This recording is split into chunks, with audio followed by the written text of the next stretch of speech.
जैसे अभी महाराष्ट्र है, महाराष्ट्र में मैं बहुत कम सत्संग किया। बॉम्बे में किया, नासिक में किया, औरंगाबाद में किया, नंदुरबार जिले में किया, धुलिया में किया और मालेगांव तरफ किया, शेगांव में किया, नागपुर में किया, बात खत्म कर दिया। बस इतने हुआ, बहुत कम हुआ यहाँ। अभी महाराष्ट्र की गली गली में घुसना है, महाराष्ट्र के गांव गांव में बिगुल बजाना है, सच्चे ज्ञान का बिगुल बजाना है। और इस बिगुल को बजाने के लिए तुम सबको मेरा सहयोग करना पड़ेगा, मेहनत करनी पड़ेगी। तुम सब लोग प्रचार में लग जाओ। कल हमारे मुन्ना जायसवाल जी कह रहे थे, खड़े हो, अमोदय वाले कह रहे थे, मैं टीवी में सुनता हूं प्रवचन आपका और रोज लोगों को समझाता हूं, बताता हूं, सुनो। पूरे गांव में लोग सुनने लगे, दूसरे गांव में सुनने लगे। बैठो, ये अमोदय वाले हैं। और मैं तो यहां तक कहूंगा कि आप भी दूसरों को भी बताओ। टीवी में एक गुरुजी आते हैं, सफेद पगड़ी बांधते हैं, छोटा सा तिलक लगाते हैं, व्हाइट कपड़ा, व्हाइट जीवन, व्हाइट चाल चलन, सब व्हाइट व्हाइट, कुछ भी नहीं है, नाइट, जिंदगी में लाइट। बस सबको बताओ, सुने। धन मन धन से गुरु वाणी के प्रचार में लग जाओ। पंथ में भी मत बंधो, पंथ की जेल में तुम फंस गए। संप्रदायों की जेल में फंसे हुए लोग बैठे हैं यहाँ।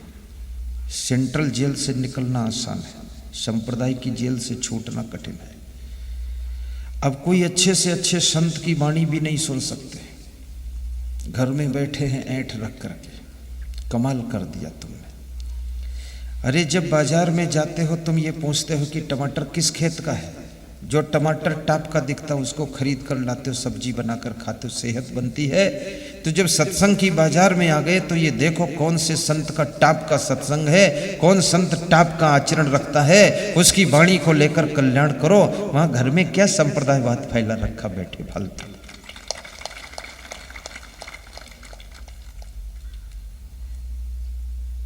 इन सारे जालों से पार हो जाओ। शक्नोती है या सोढ़ूं प्राक शरीर विमोक्षणात्। कृष्ण कहते हैं, अर्जुन, इस शरीर के नाश होने के पहले पहले इस शरीर में उठे हुए काम और क्रोध के वेग को, ये शरीर के अंदर दो तूफान बहुत उठते हैं। क्रोध ज्वालामुखी की तरह धधकता है, बहुत क्रोध आता है। और काम वासना, वो तो सुनामी प्रलय है, लहर है, सुनामी आती है उसकी लहर। उसमें तो बड़े बड़े विद्वान, पुलिस अफसर, नेता, मिनिस्टर, प्राइम मिनिस्टर सब धराशायी हो जाते हैं। ये काम वासना सुनामी लहर है, महासमुद्र उमड़ता है। तो कृष्ण कहते हैं, जो अपनी काम वासना को और अपने भीतर उठे हुए क्रोध को, ये दोनों को बस में करने में समर्थ हो जाता है, कंट्रोल करने में जो समर्थ हो जाता है, वही साधु है, वही योगी है और वही सुखी होता है। अन्यथा दुखी रहेगा और साधु वाधु कोई नहीं बन पाएगा। यही बनेगा साधु। तुम्हारे में और साधु में अंतर क्या है? भोजन तुम खाते हो, भोजन साधु खाता है। तुम भी सोते हो बिस्तर पर, साधु भी बिस्तर पर सोता है। तुम रात में सोते हो, साधु दिन में भी सो लेता है, डबल मारता नींद। तुम कपड़ा पहनते हो, साधु कपड़ा पहनता है। तुम्हारे पास मोबाइल, साधु के पास मोबाइल। तुम गाड़ी में चलते हो, वो गाड़ी में चलता है। तुम अन्न खाते हो, वो भी अन्न खाता है। तुम गरम चादर ओढ़ते हो, वो भी गरम चादर ओढ़ता है। तुम जिस सड़क पर चलते हो उसी सड़क पर वो चलता है। क्या अंतर है इसमें? अंतर साधु में यही है, तुम जिन संसार के विषयों को भोगते हो, उन विषयों को तृण के समान त्याग करके, अपने मन इंद्रियों को बस में करके, काम क्रोध को जीत करके आत्म साधना में लग जाता है, उसका नाम साधु होता है। तुम्हारे एक पत्नी, साधु के 4 पत्नी। गजब है, वो साधु है इसलिए डबल रखता है। ये कोई साधु है? ये सेवादु है? साधु तो वह है जो पत्नी मुक्त, स्त्री मुक्त, परिवार मुक्त, मोह ममता से मुक्त, काम वासना को जीत लिया। और ये है क्या? काम क्रोध लोभ मोह कुछ नहीं है, चुटकी बजाने का काम है। मन को मोड़ लो, आप संकल्प ले लो, सब शून्य हो गया। इस मन को जितना चंचल करो उतना चंचलता करता रहेगा। ये तो सहज रूप से कंट्रोल होता है। मात्रवत परदारेषु परद्रव्येषु लोष्ठवत आत्मवत सर्वभूतेषु या पश्यति सः पंडिता। जो मां का दर्शन हर नारी में कर लेता है, दूसरे के धन को मिट्टी का ढेला समझता है, अपनी आत्मा के समान सभी आत्माओं को देखता है, उसका नाम पंडित होता है, वही साधु होता है। शक्नोति है यह सो। मनुष्य को दुख देने वाली भी यही चीजें हैं। तुम्हें जब क्रोध आता है, दुख शुरू।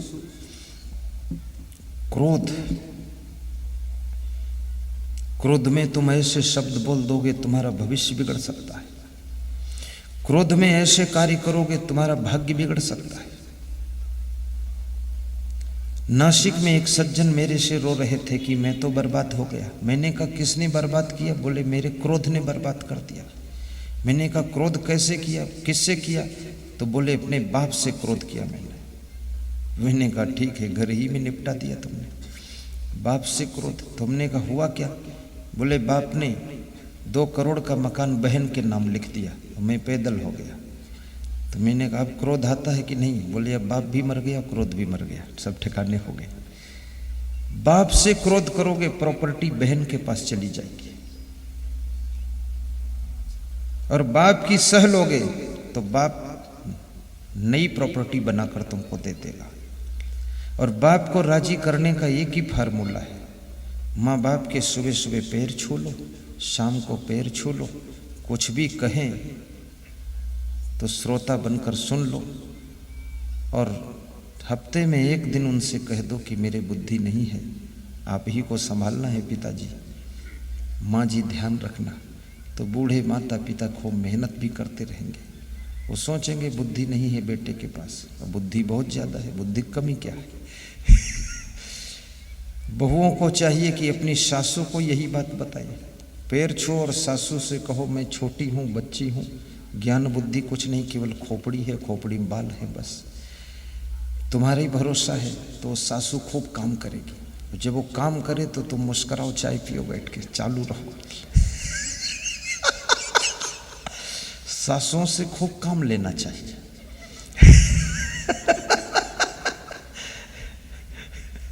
इसमें बहुत सी बहुएं होशियार हैं, खूब काम लेती हैं, बुद्धिमान होते ही बुद्धू बनकर बैठी रहती है। कबीर साहब कहते ना कि समझी बूझ जड़ होए रहे, समझ बूझ जड़ बन जाओ अज्ञानी, बल तज निर्बल होए, कहे कबीर तही दास का, पला न पकड़े कोई। समझ बूझ करके अज्ञानी बन लो, ज्ञान का अहंकार मत करो। और अपने बेटों बहुओं से काम लेना हो तो भी यही तरीका है। बेटों बहुओं को बिठाओ और कह दो मेरा शरीर कमजोर हो गया है। कमजोर तो है ही नहीं बिल्कुल, लेकिन फिर भी कहो कमजोर हो गया है, अब मेरी बुद्धि में कुछ याद भी नहीं आता है, अब बेटा तुम ही संभालो, तुम ही लोगों को मालिक होना है, नहीं तो ये घर बिगड़ जाएगा। और फिर लेट जाओ चादर ओढ़कर, कह दो तबीयत ठीक नहीं है। तो बेटा बहुत जुट जाएंगे खेत में जाकर, तब उठो और पकौड़ी बनाकर खाओ, भजिया, सो जाओ। बेटे बहुओं से भी काम लो, इनके मजबूत कंधे, जवान कंधे, इनको फ्री मत छोड़ो। घर का कोई भी सदस्य फ्री नहीं रहना चाहिए, हर व्यक्ति की ड्यूटी होना चाहिए। जो फ्री रहेगा वो खुराफात करेगा, जो व्यस्त रहेगा वो ठीक रहेगा। इसलिए सबको ड्यूटी मिलनी चाहिए, क्योंकि महंगाई का युग है, सबको काम करना चाहिए। तो इस काम वासना को भी नियंत्रित कीजिए और क्रोध को कंट्रोल कीजिए। क्रोध को कैसे कंट्रोल करोगे? क्रोध के परिणाम देखो क्या है। जब जब क्रोध आया है बहुत नुकसान करके गया है। जिनको ज्यादा क्रोध आता है उनके मित्र भी शत्रु बन गए, जिनको बहुत क्रोध आता है उनके पुत्र भी शत्रु बन गए, जिनका क्रोध रुकता ही नहीं है उनकी लाड़ी लड़ाकू विमान बन गई, और जिनके भयंकर क्रोध भरा हुआ है उनके मुकदमे भी बहुत चल रहे हैं। मारपीट झगड़ा। गम खा लिया करो, सह लिया करो, सोच लिया करो। तुम नहीं चाहते हो अधिक ठंडी होती है तो सह लेते हो, तुम नहीं चाहते हो इतनी गर्मी हो, पर इतनी गर्मी होती सह लेते हो। किससे लड़ाई करते हो? किससे क्रोध करते हो? तुम नहीं चाहते हो इतनी बरसात होती, कीचड़ मच्छर होते हैं, पर सह लेते हो। किस पर गुस्सा करते हो? तो अपने घर में भी तुम बहुत कुछ चीजें नहीं चाहते हो लेकिन होती हैं, तो उनको भी सह लिया करो। वाद विवाद मत बढ़ाया करो, क्योंकि सब माया के संसार में जीव आए हैं। कभी कभी गलतियां हो जाती हैं, इनको क्षमा कर दिया करो और गम खा करके इनके साथ जिंदगी गुजार लिया करो।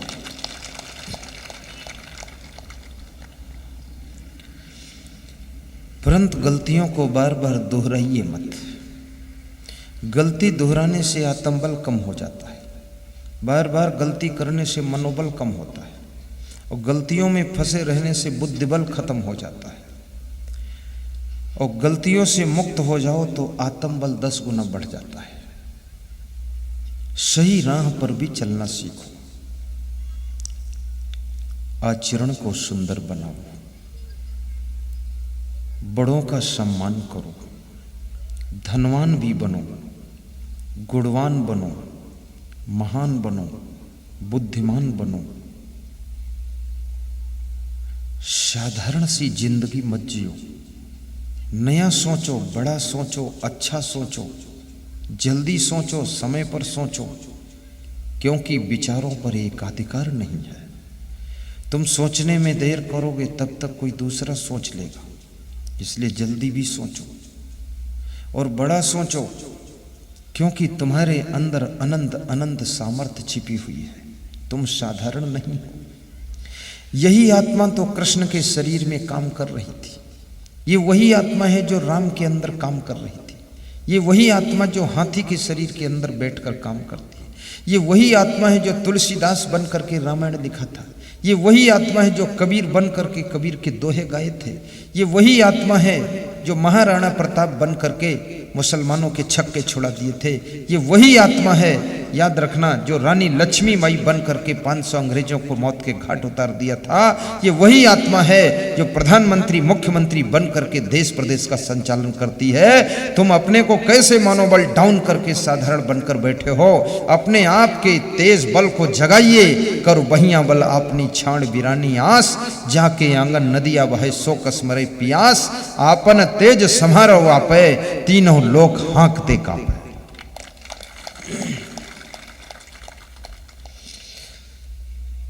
किसी गांव में मेला हो रहा था, बाजार मेला।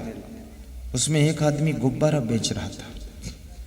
उसके गुब्बारों की बिक्री जब कम हो जाती थी तो 1-2 गुब्बारा आकाश में उड़ा देता था। आकाश में जब गुब्बारे उड़ते थे तो बच्चे देख करके मचल जाते थे कि पापा मैं गुब्बारा लूंगा। तो गुब्बारे वाले के पास में ग्राहकों की भीड़ बढ़ जाती थी और गुब्बारा बिकने लगते थे। उसका एक तरीका था। दुकानदारी का तरीका भी अलग होता है, इसलिए हर आदमी दुकानदारी में सफल नहीं है। कितने लोग तो दुकान पर बैठते तो खुद ही गुब्बारा जैसा मुंह फुला के बैठते। उनकी दुकान पर कौन ग्राहक आएगा? तुम खुद ही गुब्बारा हो गए, गुब्बा लाल। अरे प्रसन्न बैठो, मुस्कुरा कर बैठो। इतना क्यों निराश हो रहे हो? उदास मत हो, उत्सव मनाओ। ग्राहक कम आए तो भी खुश रहो, ज़्यादा आए तो भी खुश रहो। जो भाग्य में होगे आ जाएंगे। अपन मुंह गुब्बारा बनाने क्या जरूरत है? खिलखिल खिलखिल हंसो। दुकानदारी भी मस्त व्यक्ति की ही चलती है, सुस्त व्यक्ति की नहीं चलती है। राजनीति हंसी खुशी से रहने वालों की चलती है। वोट मांगने जाओ जिस गांव में, ठहाका मार कर हंसो, हाथ में हाथ मिलाओ, इधर की चाय पियो, उधर का नमकीन खाओ, इधर का बिस्कुट जेब में रखो, सबको नमस्कार करो, थमस्कार धमस्कार, निकल जाओ। चमत्कार हो गया और क्या। राजनीति भी बहुत सरल है, इसमें क्या है? बस हाथ जोड़ना सीख लो, खीसे काटना सीख लो, झूठा खीसे काटते रहो, मतलब कोई नहीं है।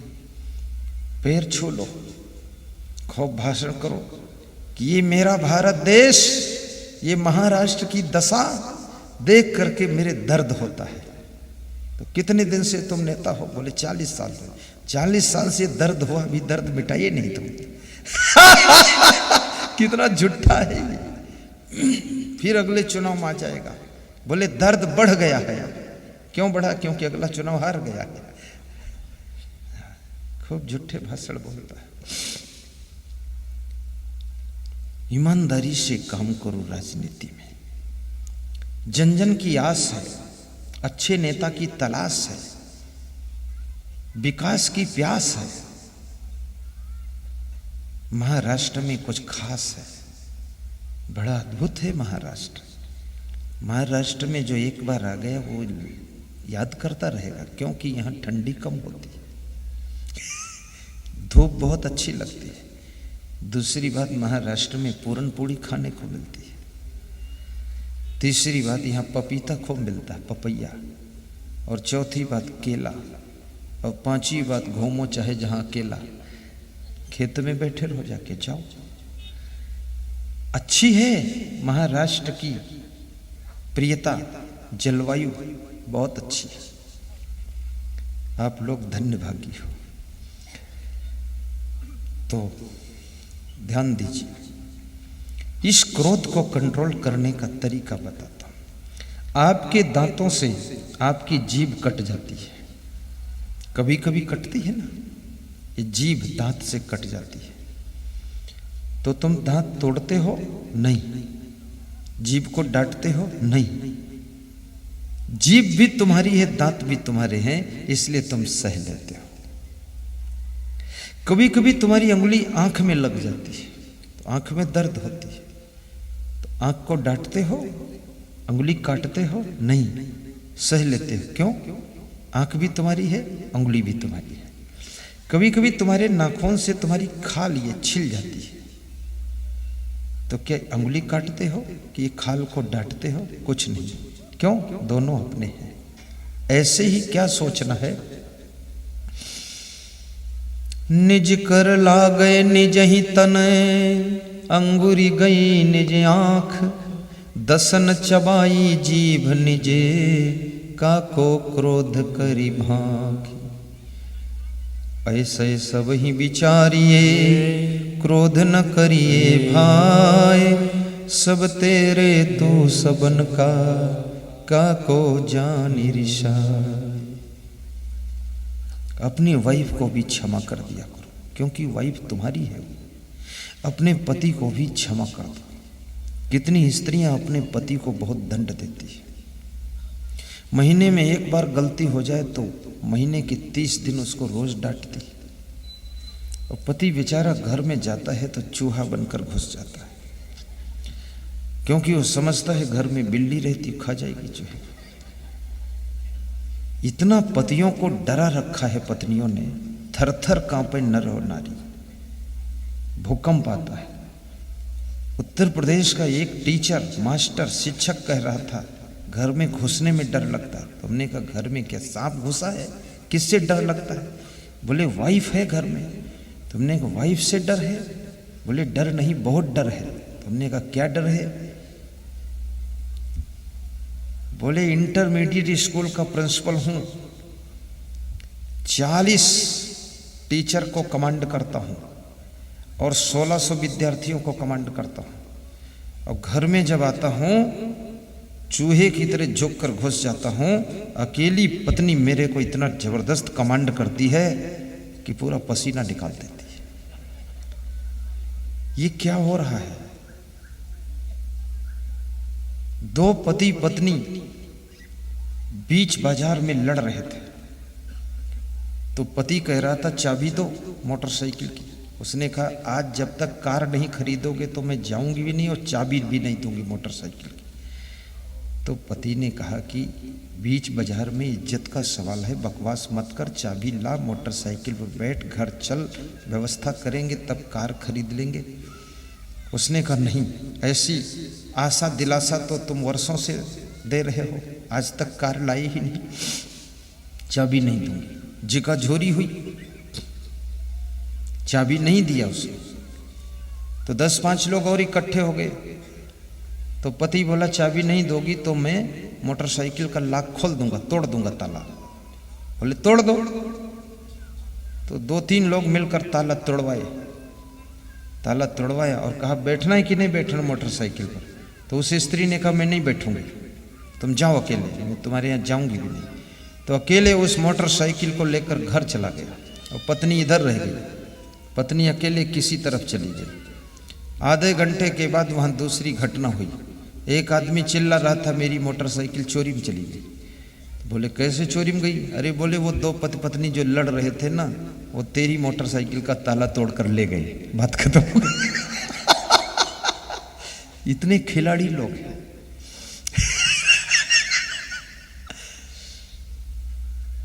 प्रेम की गंगा बहे जहाँ पर वह घर स्वर्ग समान है। प्रेम की गंगा बहे जहाँ पर वह घर स्वर्ग समान है। प्रेम की गंगा बहे जहाँ पर वह घर स्वर्ग समान है। प्रेम की गंगा बहे जहाँ पर वह घर स्वर्ग समान है। मृदुबाणी सुंदर स्वभाव सभी सुखों की खान है। मृदुबाणी सुंदर स्वभाव सभी सुखों की खान है। प्रेम की गंगा बहे जहाँ पर वह घर स्वर्ग समान है। प्रेम की गंगा बहे जहाँ पर वह घर स्वर्ग समान है। खिले फूल खुशियों के जहाँ पर ओठों पे मुस्कान है। खिले फूल खुशियों के जहाँ पर ओठों पे मुस्कान है। प्रेम की गंगा बहे जहाँ पर वह घर स्वर्ग समान है। प्रेम की गंगा बहे जहाँ पर वह घर स्वर्ग समान है। बोलिए सद्गुरु भगवान की जय। काम क्रोधोद्भवम बेगम सहयुक्ता सा सुखी नर। ये अधिक समय के लिए तुम्हारे अंदर क्रोध नहीं आता है, ये थोड़े समय के लिए आता है। अगर 1 मिनट अपने को बस में कर लो तो ये क्रोध का तूफान गुजर जाएगा, तुम बच सकते हो। ये काम वासना का तूफान भी कुछ ही क्षणों के लिए आता है। इसको भी बस में कीजिए, मोह को भी कंट्रोल कीजिए। अधिक मोह करने से अधिक दुख होता है। संसार में ऐसे रहो जैसे जल में कमल रहता है। जल में कमल रहता है पर उसका फूल जल में डूबता नहीं है। ऐसे संसार की माया के जल में रहो लेकिन माया में डूबो मत। निज कर्तव्यों का ख्याल रखो, धर्म से विचलित न हो। इस दुनिया का कमाया हुआ सब कुछ यहीं छूट जाएगा, लेकिन धर्म और पुण्य कर्म ये आपके साथ में जाएंगे। बने जो कुछ धर्म कर ले, यही एक साथ जाएगा। मिला अवसर न चूकन दे, नहीं तो फिर पछताएगा। विद्या मित्रम प्रवासेषु भार्या मित्रम गृहेषु च। तुम परदेश में हो, विदेश में हो, वहाँ तुम्हारा मित्र विद्या है, जो तुम्हारे में कला है, गुण है। और तुम्हारे घर में तुम्हारा मित्र तुम्हारी पत्नी है। भार्या मित्रम गृहेषु च। पत्नी को भार्या कहा जाता है, ये रामायण की भाषा है। तुम बीमार हो जाओ, तुम्हारी पत्नी बैठकर पंखा डुलाएगी, तुम्हारे लिए बीमारी का भोजन बनाकर खिलाएगी, दूध पिलाएगी। वो घर में तुम्हारा मित्र है। लेकिन बीमार हो गए, उस समय तुम्हारा मित्र औषधि है, दवाई। व्याधि तस्यौषधम मित्रम धर्मो मित्रम मृतस्य च। बीमारी में दवा मित्र का काम करती है। और महीने में एक बार पेट को साफ कर लेना चाहिए। कब्जियत अगर पेट में बनती है तो ये बहुत बड़ी बीमारी की सूचना दे रही है। पेट को साफ रखिए। और पेट को साफ करने के लिए श्री च्यवन आयुर्वेद का चमत्कारिक चूर्ण अमृता चूर्ण लीजिए। 1 साल के लिए 2 डब्बा काफी है। आधा चम्मच लिया, कितनी कठिन कब्जियत हो, सुबह सब ठीक। महीने में 1 बार इसका प्रयोग करो। पपीता सुबह सुबह खाली पेट खा लो। जामफल खाली पेट खा लो। 1 गाजर, 1 मूली खा लो। 1 टमाटर खा लो। 1 खीरा खा लो। 1 चुकंदर, 1 सलजम खा लो। छोटा छोटा काट लो। थोड़ी मिर्च हरी काटो, उसमें थोड़ा नमक मिलाओ, बैठकर चबा चबा कर खा लो। पूरे पेट की कब्जियत खत्म। सुबह का वही नाश्ता ले लो, शाम को मत खाना, बीमार हो जाओगे। ये सुबह का आइटम है। और गर्मियों में खाओ तो बहुत अच्छा है, और सर्दियों में खाओ तो थोड़ा खाओ।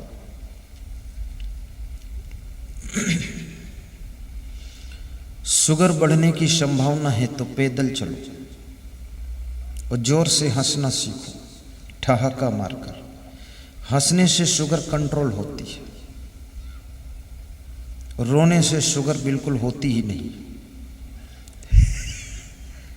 इसलिए महिलाओं को बहुत कम शुगर है।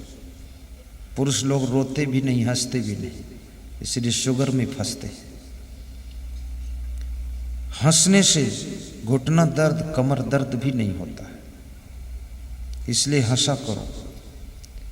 और जिनको दर्द हो चुका है वही लोग घुटने का व्यायाम करें। ऐसे घुटना रख लो, ऐसे मुक्का मारा करो। 100 मुक्का इधर, 100 इधर। जोर से मत मारना, टूट भी जाएगा, धीरे धीरे। और घुटना दर्द में जल्दी आराम चाहो तो एनार्ट पाउडर, महादर्दनाशक तेल, श्री च्यवन आयुर्वेद कंपनी का मशहूर है। लाखों का घुटना दर्द खत्म हुआ है। करोड़ों की दवा सेल हो गई है। गुरुदेव के आशीर्वाद से बनी है, आश्रम की कृपा है। और जिसके सिर में दर्द होता है, गहरी नींद सो लिया करो, सिर दर्द खत्म हो जाएगा। सोते समय सोचा मत करो, भोजन कम खाया करो, शाम को चावल मत लिया करो, दिन में थोड़ा चावल ले लिया करो। 60 साल की उम्र के बाद चावल, चीनी, आलू और तेल, मिर्च, मसाले बंद करो। कम कर दो, इनको ज़्यादा मत खाओ, बड़ा सुंदर शरीर रहेगा। अधिक तेल खाने से चेहरा भदभदा हो जाता है, भौड़ा हो जाता है, बदसूरत होता है। अधिक घी खाने से चर्बी बढ़ती है, भैंस का घी तुमको भी भैंस बना देगा।